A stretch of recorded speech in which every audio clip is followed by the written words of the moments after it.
Hi guys and welcome to our today's video in which we're going to discuss our chapter number 3 which is synthetic fibers and plastic. So this is a really very interesting and short chapter. So the first thing here is intended learning outcomes कि आप इस chapter में क्या क्या पढ़ने वाले हो और what you will be able to solve after reading this chapter. ठीक है. Our first one is कि we can differentiate between synthetic fibers and natural fibers when we read this chapter, and we will also discuss about the process of polymerization. We will also identify the different types of synthetic fibers and we will also discuss their uses. Then we will also study about blended fibers, what are blended fibers, uses and etc. Okay, so then we will analyze the advantages and disadvantages of synthetic fibers. Then we will also identify the types of plastics and understand their uses. And last but not the least, we will discuss the effect of plastics on our environment. Okay, so here our first para is natural and synthetic fibers. That what is the difference between natural and synthetic fibers and ये होते क्या है. So now let us start reading it. So natural fibers such as cotton, silk, wool are obtained from plants and animals. के natural fibers कौन कौन से होते हैं? Cotton, silk, wool. ठीक है, ये हमें कहाँ से मिलते हैं? Plants and animals से मिलते हैं. And ये क्या होते हैं? ये naturally found होते हैं अर्थ पे without even being scientifically invented. कि बिना साइंटिफिकली इन्वेंट किए ये नेचर में पाए जाते हैं. ठीक है, जैसे सिंथेटिक फाइबर्स में क्या होता है? सिंथेटिक फाइबर्स मतलब आदमी के द्वारा ही बनाए जाते हैं. सिंथेटिक फाइबर्स इंसानों के द्वारा ही बनाए जाते हैं एंड लेबॉरेटरीज, फैक्ट्रीज एक्सेट्रा में बनाए जाते हैं with the help of chemicals. ठीक है, केमिकल्स की मदद से सिंथेटिक फाइबर्स को बनाया जाता है in factories, laboratories etcetera. So some examples of synthetic fibres are polyester, rayon and acrylic. Okay, तो मेन डिफरेंस क्या है इनमें दोनों में, natural fibers and synthetic fibers में? कि नेचुरल फाइबर्स हमें नेचुरल सोर्सेज से मिलते हैं like plants and animals, and the examples are cotton, silk and wool. And if we talk about synthetic fibers, then these are made by man and are entirely produced with the help of chemicals. ठीक है, हमें plants and animals की वजह से नहीं मिलते हैं, we get these from chemicals. ठीक है, एंड सिंथेटिक फाइबर्स की एग्जांपल्स कौन कौन सी होगी? Polyester, rayon and acrylic. So let's move on to the next para which is that synthetic fibres are known for better durability and cheaper manufacturing than natural fibres. के जो synthetic fibres हैं वो इसलिए जानी जाती है बेटर ड्यूरेबिलिटी, मतलब उनकी जो स्ट्रेंथ है वो ज़्यादा होती है, इजीली फटते वगैरह नहीं है. देन इनकी जो मैन्युफैक्चरिंग है वो भी थोड़ी सी चीप होती है एंड इनका प्राइस भी थोड़ा सा नेचुरल फाइबर से चीप होता है. ठीक है, so these are acquired from petroleum products. तो ये हमें पेट्रोलियम प्रोडक्ट्स से मिलते हैं. ये याद रखना, ये इंपॉर्टेंट है कि from where do we get synthetic fibres. और यू कैन से कि सिंथेटिक फाइबर्स का सोर्स कौन सा होता है, या फिर आप लोग ये भी बोल सकते हो कि where are synthetic fibres acquired from. तो इसका आंसर क्या आएगा? From petroleum products. So this is a important point. Their synthesis requires a complex processing procedure. कि उनका जो सिंथेसिस है मतलब उनके बनाने का जो प्रोसेस है वो बहुत ही ज़्यादा कम्प्लेक्स होता है. So let us study our next page which is that synthetic fibres are made up of polymers. जो हमारे सिंथेटिक फाइबर्स हैं वो किसके होते हैं? किसके बने होते हैं? पॉलीमर्स के बने होते हैं. अभी पॉलीमर एक ग्रीक वर्ड है जिसका क्या मतलब होता है? देखो, इसका जो प्रीफिक्स है पॉली, उसका क्या मतलब होता है? मैनी. ठीक है, पॉली का मतलब मैनी हो गया. देन सफिक्स मर. मर का क्या मतलब हो गया? पॉली का क्या मतलब होता है? मैनी. मर का क्या मतलब हो गया? Single units. तो इसका क्या बन गया? अगर आप इन्हें जोड़ो तो इसका एक मीनिंग क्या बनता है? Many single units. ठीक है, मैनी सिंगल यूनिट्स. तो हम आगे बढ़ते हैं कि so polymer refers to chemical substance composed up of many single units. तो मेनली हमारा जो पॉलीमर है वो एक केमिकल सब्सटेंस होता है जिसमें बहुत सारे सिंगल यूनिट्स होते हैं एंड सिंगल यूनिट्स को क्या बोला जाता है? मोनोमर्स. तो ये सिंगल यूनिट्स क्या करते हैं? ये एक दूसरे में ऐसे करके जुड़ जाते हैं. यहाँ पे इसकी डायग्राम बनी हुई है, यहाँ पे देखो, ये एक दूसरे में लिंक हुए होते हैं जिससे क्या बनती है? एक चेन फॉर्म होती है जिसको हम लोग बोलते हैं पॉलीमर्स. ठीक है, यहाँ पे भी वही लिखा गया कि it is that single unit which links together to form a long chain which is called polymer. So now we will study about the process of polymerization. So the process of combining monomers to make a long chain or polymer is called polymerization. तो polymerization का क्या process होता है, इसमें देखो क्या होता है, अभी मैंने बताया ना, जो बहुत सारे सिंगल यूनिट्स होते हैं, ठीक है, उनको एक साथ ज्वाइन किया जाता है, जिससे क्या बनते हैं, हमारे एक लॉन्ग चेन बनती है, जिसको हम लोग पॉलीमर बोलते हैं. तो यही होता है द प्रोसेस ऑफ पॉलीमराइजेशन, कि काफ़ी सारे सिंगल यूनिट्स को एक साथ ज्वाइन कर दिया जाता है to form a long chain, and it is called the process of polymerisation. So this definition is important. इसमें से आपको बहुत क्वेश्चन आएंगे, मेनली इसी टॉपिक में से आएंगे कि what is the process of polymerisation or what is polymerization. So for example, molecules of ethylene or ethene join together to make polyethylene.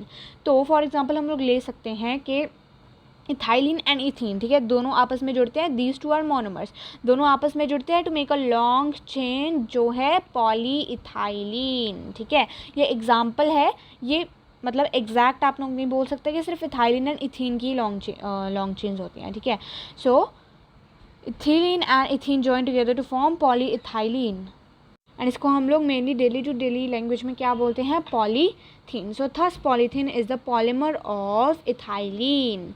So what can you say here कि जो आपका polythene है ये किसका पॉलीमर हो गया, ethylene का polymer हो गया. पॉलीथीन किसकी लॉन्ग चेन हो गई, इथाइलिन की लॉन्ग चेन हो गई. ठीक है, दिस इज़ ऑल्सो इम्पॉर्टेंट कि polythene is the polymer of which monomer. ठीक है, so let us move on to the next para, which is that there are two types of polymerization. So there are basically two types of polymerization. Our first kind of polymerization is linear polymerization and the second one is cross-linked polymerization. तो अभी आपकी ये जो polymerisation है ये किस चीज़ पे depend करती है, it depends upon the linking of monomers, कि मोनोमर्स एक दूसरे से कैसे लिंक हुए हुए हैं. ठीक है, so the monomers that are linked linearly it is called linear polymerization, के जब जो आपके मोनोमर्स है वो एक लाइन में लिंक हुए हो, और यू कैन से कि लीनियरली एक सीधी सी लाइन में लिंक हुए हो, we call that linear polymerization. And what is cross linked polymerization, जिसमें वो क्रॉस के जैसे लिंक्ड हो, लाइक दिस. ठीक है, यहाँ पे ऐसे ऐसे ऐसे ऐसे, this is called cross linked polymerization. यहाँ पे आपको डायग्राम दी हुई है. सो इन दोनों की आपको डेफिनेशन याद करनी पड़ेगी. Linear polymerization and cross linked polymerization में क्या क्या डिफरेंस होता है. सो लीनियर पॉलीमराइजेशन में जो आपके मोनोमर्स हैं they are linked together linearly, and in cross linked polymerization they are linked together crossly या फिर they are cross linked. ठीक है, okay, so match the following. यहाँ पे आई होप कि आप इसको मैच कर पाओगे. यहाँ पे मोनोमर क्या है, monomer single unit of a long chain. Monomer क्या होते हैं, सिंगल यूनिट्स होते हैं एक लॉन्ग चेन के, जो क्या है पॉलीमर. देन पॉलीमर यहाँ पे क्या है, single long chain made up of many single units. ठीक है, एक लंबी चेन होती है जिसमें बहुत सारे सिंगल यूनिट्स होते हैं, as we saw in the diagram. ठीक है, so what is silk, silk is a natural fibre. Then polythene यहाँ पे क्या आएगा, polythene made up of ethylene units, क्योंकि हमने पढ़ा था कि ethene plus ethylene equal to polyethylene, and we commonly call that polythene. So polythene is made up of many ethylene units. The next one is polyester. So polyester is a natural fiber. Okay, I hope you understood the matching. Let's move on to the next page, which is the types of synthetic fibers. कि कौन से type के synthetic fibers होते हैं. ठीक है, mainly क्या होते हैं, there are many artificially manufactured fibres, बहुत सारे आर्टिफिशियली मैन्युफैक्चर्ड फाइबर्स होते हैं. ठीक है, मेन वंस कौन से हो गए, जैसे रेयॉन हो गया, नायलॉन हो गया, पॉलिएस्टर हो गया, एक्रिलिक हो गया. अभी हम इन सब के बारे में एक एक करके पढ़ने वाले हैं. ठीक है, सो फर्स्टली हम लोग पढ़ने वाले हैं रेयॉन के बारे में. तो रेयॉन क्या है, रेयॉन सबसे पहला आर्टिफिशियल मैन्युफैक्चर्ड फाइबर था. ठीक है, सबसे पहला जो आर्टिफिशियल मैन्युफैक्चर्ड फाइबर था वो कौन सा था, रेयॉन था, जिसको आर्टिफिशियली मतलब फैक्ट्री में बनाया गया था, केमिकल्स की मदद से बनाया गया था, वो है रेयॉन. तो इसीलिए इसको बोला जाता है laboratories first gift to loom. Loom क्या हो गया, जो भी हमारे ये फाइबर्स वगैरह हो गए, लेबॉरेटरीज फर्स्ट गिफ्ट मतलब लेबॉरेटरी में बनाए जाने वाला फर्स्ट फाइबर. ठीक है, first gift to the loom. तो ये डेवलप किया गया था as a less expensive alternative to silk fabric. Less expensive मतलब थोड़ा सा चीप अल्टरनेटिव, मतलब बिल्कुल हूबहू दिखते हैं. ठीक है, तो अल्टरनेटिव मतलब सिल्क की जगह पे यूज़ किए जाने वाला, ठीक है, सिल्क की जगह पे जो यूज़ किया जा सके, but and this is less expensive than silk, thus it is called artificial silk. Silk तो देखिए क्या है, silk is a natural fibre, ठीक है। अभी यहाँ पे जैसे हमने पढ़ा कि रेयन को यूज़ किया जाता है as an alternative to silk fabric, तो इसीलिए हम लोग इसको आर्टिफिशियल सिल्क भी बोलते हैं, we call rayon artificial silk, ठीक है।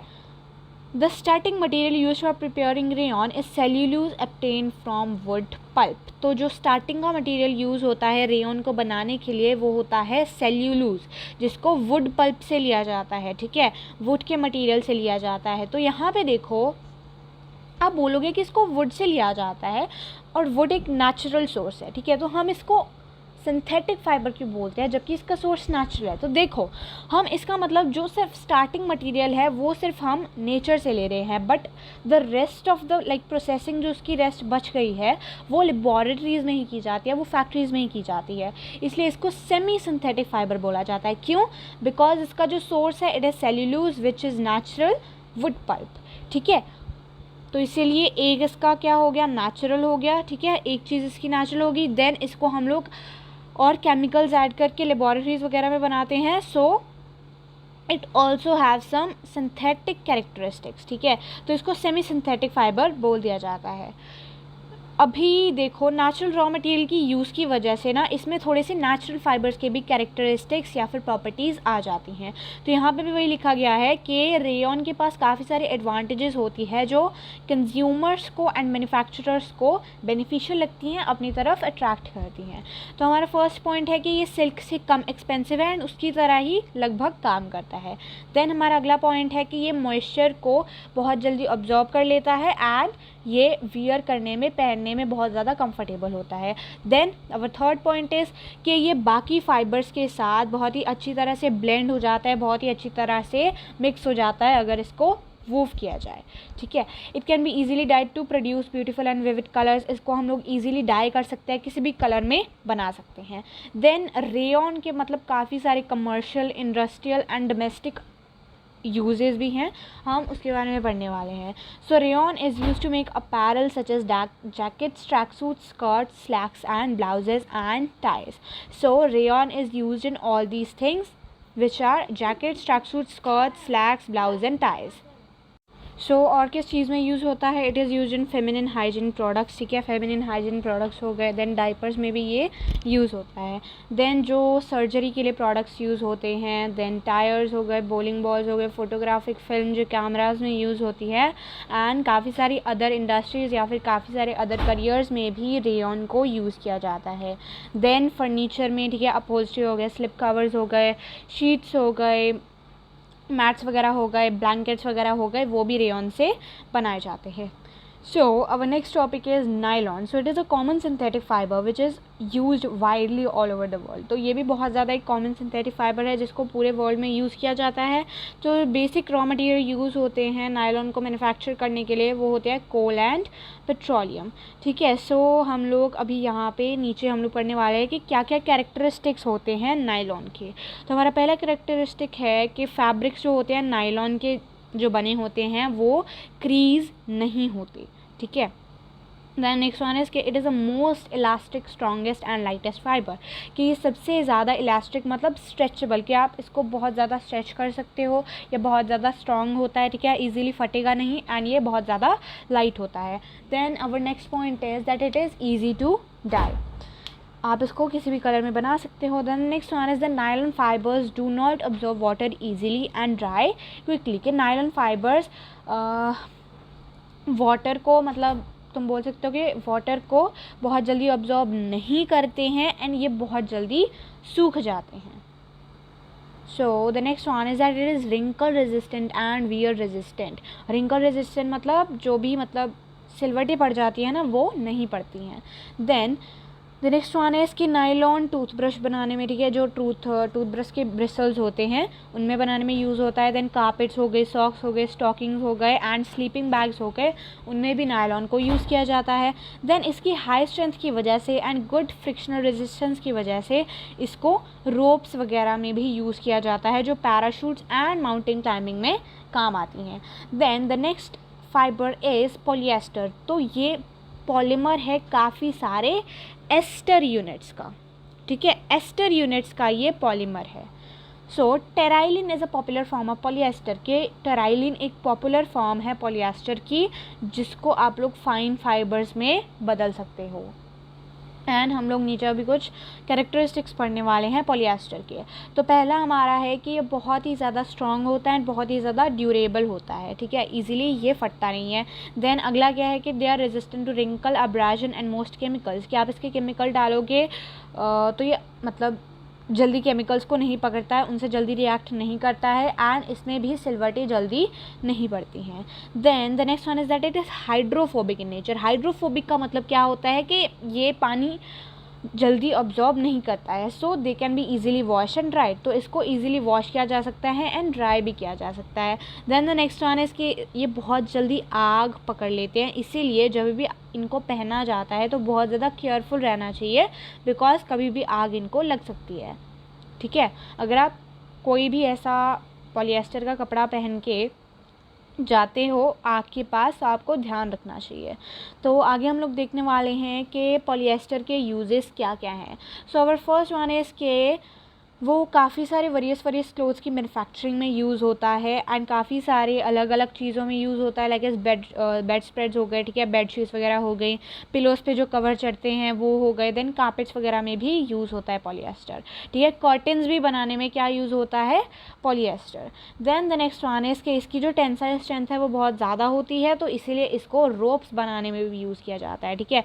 तो नाइलॉन एंड पॉलिएस्टर दोनों को रोप्स बनाने में यूज़ किया जा सकता है, बिकॉज इन दोनों की ही स्ट्रेंथ ज़्यादा होती है। तो tensile strength is the resistant of a material to break under a force. तो बेसिकली टेंसाइल स्ट्रेंथ होती क्या है, सो टेंसाइल स्ट्रेंथ एक मतलब मटेरियल की स्ट्रेंथ होती है, किसी भी मटेरियल की एक सहन शक्ति होती है कि कितना वो वेट को सहन कर सकता है, ठीक है। So that is a tensile strength. It's property of being durable finds application in making PET bottles. The next one is acrylic. तो एक्राइलिक क्या, एक्राइलिक भी एक सब्सटीट्यूट है वूल के लिए। वूल के लिए अभी देखो, नायलॉन अल्टरनेटिव हो गया सिल्क के लिए एंड एक्रेलिक एक अल्टरनेटिव या फिर सब्सटीट्यूट हो गया वूल के लिए। तो acrylic fibres can be blended with synthetic and natural fibres. Acrylic fibres को हम लोग मिक्स कर सकते हैं सिंथेटिक एंड नेचुरल फाइबर्स के साथ, तो इनको हम लोग ऑर्लन फाइबर्स भी बोलते हैं। एंड ये जो फाइबर्स होते हैं ये 85% एक्रिलोनिट्राइल मतलब कंटेन करते हैं अपने केमिकल स्ट्रक्चर में, ठीक है। ये याद रखना कि इनमें 85% एक्रिलोनिट्राइल होता है केमिकल स्ट्रक्चर में, ठीक है। देन हम लोग अभी पढ़ने वाले हैं इनके मेजर कैरेक्टरिस्टिक्स। तो हमारा फर्स्ट कैरेक्टरिस्टिक है कि ये बहुत ज़्यादा इजी होता है धोने में, बहुत ज़्यादा इजी होता है वॉश करने में। Then next one is that fibres made from acrylic fibres are durable, warm to wear and retain their shape. कि ये जो फैब्रिक्स मेड होते हैं, ठीक है, एक्रेलिक फाइबर से, वो बहुत ही ज़्यादा ड्यूरेबल होते हैं, इजीली फटते नहीं हैं। इनको पहनोगे तो आपको थोड़ा सा मतलब वार्म फील होगा, मतलब आप लोग बोल सकते हो कि ये मेनली सर्दियों में यूज़ होते हैं। And retains their shape, retains their shape के आप इसमें जैसे भी सिल्वर डालोगे ये ईजिली अपनी शेप में वापस आ जाएगा। They are strong and wrinkle resistant. यहाँ पे भी वही लिखा गया है कि इसमें सिल्वरटे अच्छी मतलब ईजिली नहीं बढ़ती हैं, ये बहुत ज़्यादा स्ट्रॉन्ग फाइबर होता है, ईजिली नहीं फटता है, ठीक है। They are also resistant to moths, oils, chemicals and deterioration on exposure to sunlight. कि ये और किस किस चीज़ से रेजिस्टेंट है, मॉथ्स वगैरह हो गए, ठीक है, कीड़े मकोड़े वगैरह हो गए। देन ऑयल्स, ऑयल अगर आप इस पर स्पेल भी कर दोगे तो भी अब्जॉर्ब नहीं करेगा ऑयल को। दैन नेक्स्ट वन इसके केमिकल से ईजिली रिएक्ट नहीं करता है। देन नेक्स्ट क्या है, डिटेरियोरेट। अभी क्या होता है ना, इसमें क्या होता है कि कभी भी आप ऐसा करते हो ना कि सनलाइट में आप कपड़े को रख दिए, तो थोड़ी देर बाद अगर आप आगे देखोगे कई बार मतलब कपड़ों का रंग ऐसे फेड हो जाता है, ठीक है। तो इसका रंग ईजिली फेड नहीं होता है। So now we will discuss the uses of acrylic. के एक्राइलिक के क्या क्या यूजेस होते हैं। So it is use in apparel such as fleece, socks, sportswear and sweaters. के ये fleece, socks, sportswear and sweater में यूज़ होता है, ठीक है। स्पोर्ट्सवेयर मतलब जो स्पोर्ट्स खेलते हैं लोग वो जो पहनते हैं उसमें भी यूज़ होता है एक्राइलिक। देन ये कारपेट्स बनाने में, ब्लैंकेट्स में एंड अपहॉल्स्ट्री मटीरियल्स में यूज़ होता है। तो अपॉल्स्ट्री मटेरियल क्या होते हैं? अपॉल्स्ट्री मटेरियल मतलब जो भी फर्नीचर पे कवर्स वगैरह चढ़ाए जाते हैं ना, उनको हम लोग अपॉल्स्ट्री मटेरियल बोल सकते हैं। तो ये कारपेट्स में, ब्लैंकेट्स में एंड अपॉल्स्ट्री मटेरियल्स में भी यूज़ होता है। Then it is also used as an alternative for expensive warm cashmere clothes. Alternative मतलब कि उसकी जगह पे यूज़ किया जा सकता है, ठीक है, जो भी वार्म क्लोथ्स होते हैं जो बहुत ज़्यादा महंगे होते हैं, ठीक है, उनके लिए ये अल्टरनेटिव का काम करता है। So here we are performing an activity to understand the strength of fabric made up of different types of fibers. तो आपको एक्टिविटी खुद करके देखनी पड़ेगी। आपका आई थिंक ये घर पे भी हो सकता है। So let's move on to the next topic which is blended fibres. तो यहाँ पे हम लोग ब्लैंक सीख लेते हैं एक बार। Terylene is a popular form of, हमने ये पढ़ा था टेराइलिन किसकी पॉपुलर फॉर्म है, so it is polyester. Then next one is acrylic fibers are also known as dash fibers. तो इसका आंसर आएगा orlon fibers, ठीक है। acrylic fibers को orlon fibers भी बोल दिया जाता है। So next one is the dash is used for making medical surgical products. तो इसका आंसर आएगा rayon. rayon medical surgical products में यूज़ होता है। Then next one is the rayon is also known as dash silk. So its answer is artificial silk. कि rayon को artificial silk भी बोला जाता है बिकॉज ये सिल्क के लिए एक अल्टरनेटिव का काम करता है। Then next one is the dash is use as an alternative for expensive warm and cashmere cloth. तो ये तो हम लोग अभी अभी पढ़ के हटे हैं। इसका आंसर आएगा एक्राइलिक, ठीक है, कि एक्राइलिक यूज़ होता है as an alternative for expensive warm and cashmere clothes. So the next one is blended fibers. Our next topic is blended fibers. So I think कि हमारा मतलब वीडियो बहुत ज़्यादा लंबा हो गया है. So I will discuss the rest of the chapter in the next part. Stay tuned till then. Bye bye.